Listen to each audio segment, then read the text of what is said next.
The 2025 Edelman Trust Barometer shows that the most influential voice has long been someone just like me. And I can't tell you how many times I've used that in my internal and external conversations with clients and colleagues. But now that just like me thing, that circle it's shrinking. We're moving from what you call echo chambers to what I love how you describe as turtle shells. What does that actually mean? And how is this different now from where we've been before? So what I think we are seeing is a tightening of who we trust over the past 3 or 4 years. It started out with some really strong polarization 3 years ago. It started then, or it continued last year, with people feeling this deep sense of grievance. Somebody wasn't helping them, and it was the people around them. And now we've moved to what one could call insularity, this turtle shell. And what we see with that in the Trust Barometer is that while previously people were really strongly convinced that others were wrong, now they will only listen to people who are exactly like them. So we've moved from a kind of we in society, it's only me, that's the only thing that matters. And that is really dangerous for society, of course, if there is zero consensus here, if we don't even listen to the same facts, the same information. We live in parallel worlds. And that is a communication problem for companies, not just about, what they say and how they talk about their product, but how they're being perceived. And any misstep or any misunderstanding will then result in serious problems. But it also means something significant for a company, how you operate. To use the phrase employee engagement, we now are in a situation where a significant number of people will say, if I get a new line manager and he doesn't think the same as me, he hasn't got the same values as me, I don't want to work in that team. And when you think about companies who were very happy to talk about their purpose, speak about the values that they have, and suddenly that's gone, that's not relevant anymore, it's actually a problem for how I operate, how I appear. What does that mean? How can I still work as a company and be trusted? And what does it mean for society? And let's bear in mind, this is not just about business. Amongst all the institutions that the Trust Barometer tracks, NGOs, media, government, and business is seen as being the most ethical, the most competent. And even there we see trust faltering. And most importantly, we see it polarized, caught up in grievance, and getting ever more insular. Thank you, Tim. I wanted to just pull on a thread about polarization. And you mentioned about echo chambers, which obviously they reinforce the polarization that we're seeing in society. Do you see the polarization across all different strands? So a mass class divide. Do you see people feeling that the system is just rigged against us, and there's the sort of haves and the have-nots, the establishment, and those who have been left behind by the system that isn't really working for everybody?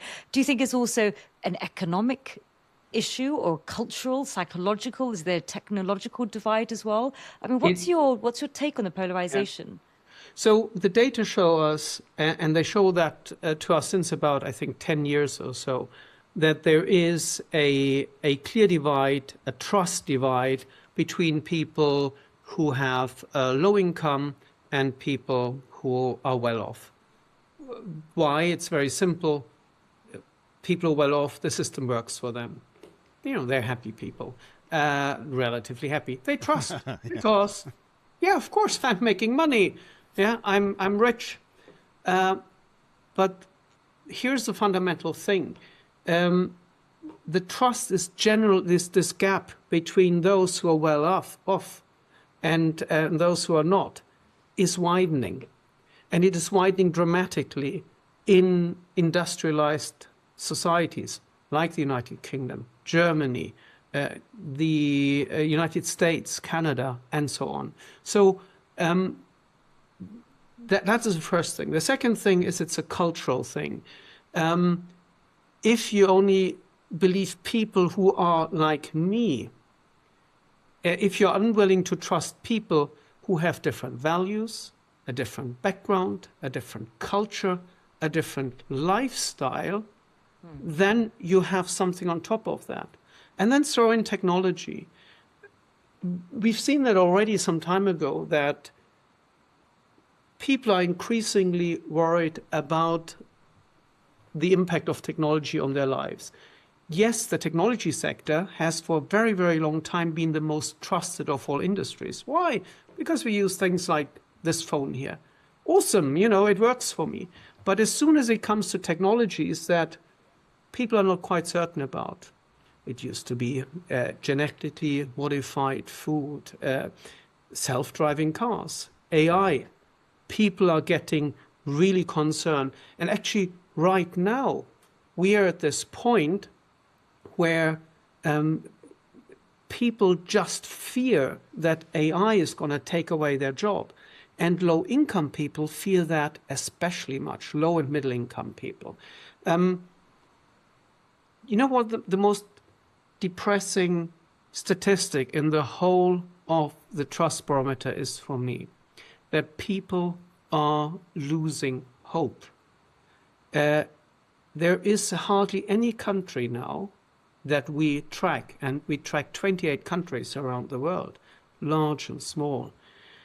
There's hardly any country where people believe that the next generation will be better off than they themselves are. So if you think things only get worse after certainly, we've done the Trust Barometer now for 26 years, but we've gone through decades of, things will get better. People will get richer. My children will be better educated. And that is now flipping, and is, of course, flipping especially for younger people. Then we have a huge problem at our hand. And then the question is, what can we as a society do about it? And what can businesses do about it? Because if business is seen as the most competent and the most ethical institution, and if 61% globally still believe that I can trust one person, that's my CEO, and alongside my neighbor who has similar trust values, then there is a responsibility and obligation on business to act and become part of that solution. Although, just to add one more statistic, if you have an insular mindset, if you don't trust others, then only 43% of these people will trust the CEO of their company. So there are limits to what a CEO, a company, a business can achieve. But achieve they have to try, because otherwise, society will just fall apart. Okay, so from that, I want to ask you a question about fear, Tim. And the question, it's about how. It's not about why we fear. Like our brain notices threat first, and I get why. Fear gets attention by default. The amygdala lights up, the ancient part of the brain. I think that's just how the brain works, and you and I aren't going to fix that. So my question is, what are the structural forces in media, politics, the tech ecosystem that play on human nature to amplify the bad news? I know why bad news and fear move faster and why they stick. I get that. But how can we help to blunt the effects of fear to enable that trust brokerage that the Edelman Trust Barometer report suggests outside of our turtle shells? So I've been a journalist for more than 20 years. And there was this old flippant phrase, if it bleeds, it leads. Yeah, so if there's something horrible happening, this will be the main story. The one thing I learned during my years being in communications is that fear stops people from taking in information. Think about climate change. If you tell people how awful everything is going to be, they're just going to shut down, they shut off, they're not going to listen. if you give people hope, if you show them what is doable, what is achievable, you can break through this. And this is where this concept of trust brokerage comes in. If a company goes out there and tries to browbeat people and tell them this is how it is and this is how we can make the world a better place, people will not listen if they have a different point of views.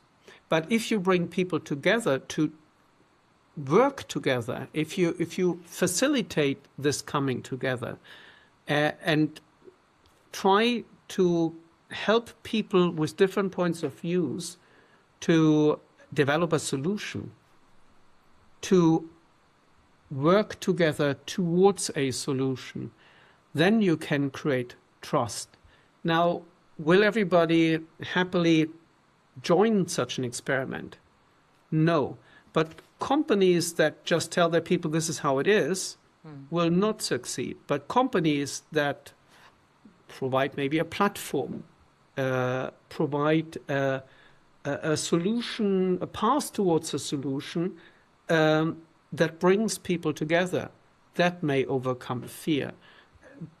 But there is no silver bullet solution, I think. This is not if you just do this, it'll work. No, because it's really hard work. If you've ever been, I don't know, at a Thanksgiving dinner, or you've met that uncle, or just a young colleague who is of a very different persuasion, and you think, how can they even think that? How can they believe that? Do they not know that? Yeah, if that is your instant reaction, and I confess it's very often mine, then you have lost already, because you will never be able to establish trust. So I think we all have a lot of learning to do as individuals and as companies.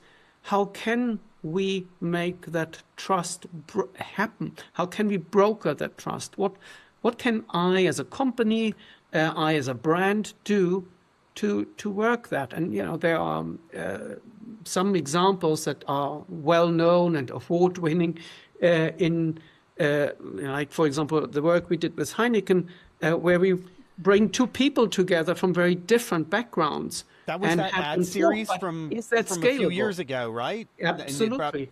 Okay, I remembered this ad. So what happened there? Well, basically, on a few subjects, we brought people together. You just could see there from such a different background. And over a drink, they were just talking about themselves.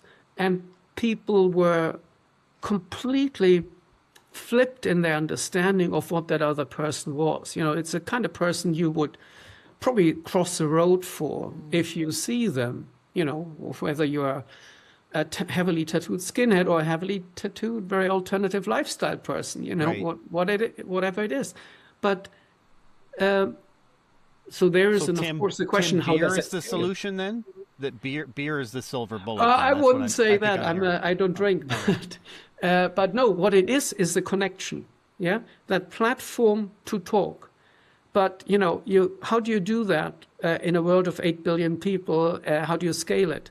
And I think there, the place of work is an important one, or the platforms that companies can provide.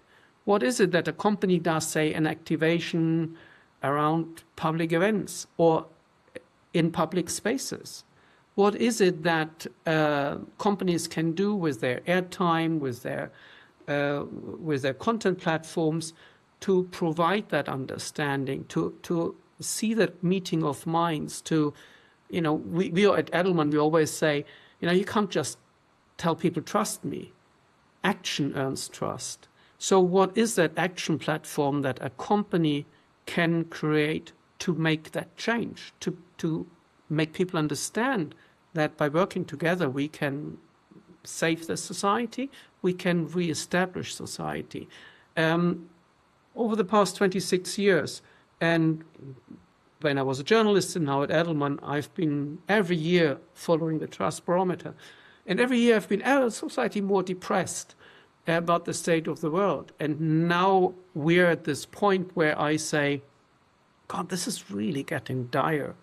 And this is why brands really have to do something. But this is an important opportunity for them, because if they don't act, this will be a very challenging market and society and world for them. Yeah. And that's especially true for international brands. Yeah. Because one of the numbers that we also see is that people don't trust foreign companies anymore. Yeah.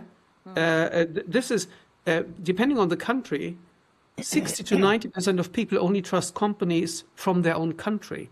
What does that mean for a multinational? How do you earn trust? Again, trust brokerage. Earning trust is ever more important for a company for the permission to operate. Yeah. Tim, one question from my side. People always say the truth speaks for itself. But that's not always really the case. And, the great persuaders aren't necessarily the truth tellers. And what I wanted to ask you is, in this world where you've got the persuaders and the trust brokers, what's the difference?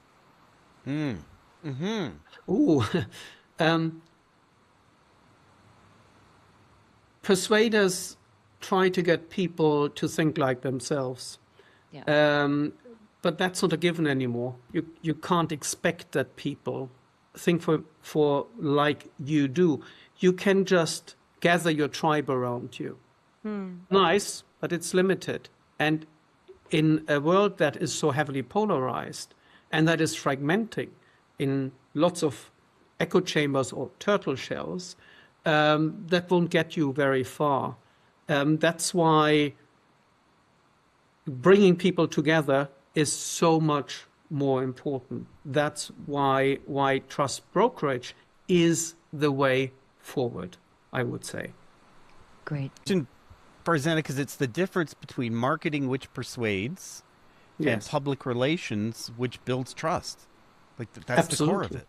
Yes, absolutely. And if you look at can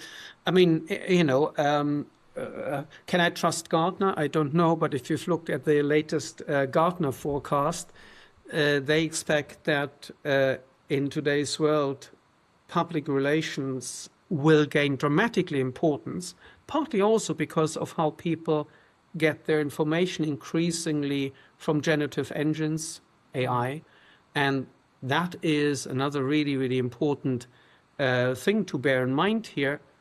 How will AI change people's minds? Because AI tries to please you, which means it reinforces the echo chamber and the turtle shell, because it tries to play into exactly what you want and what you're usually interested in. Brilliant. Thank you, Tim. Thank you very much. I hope this was useful.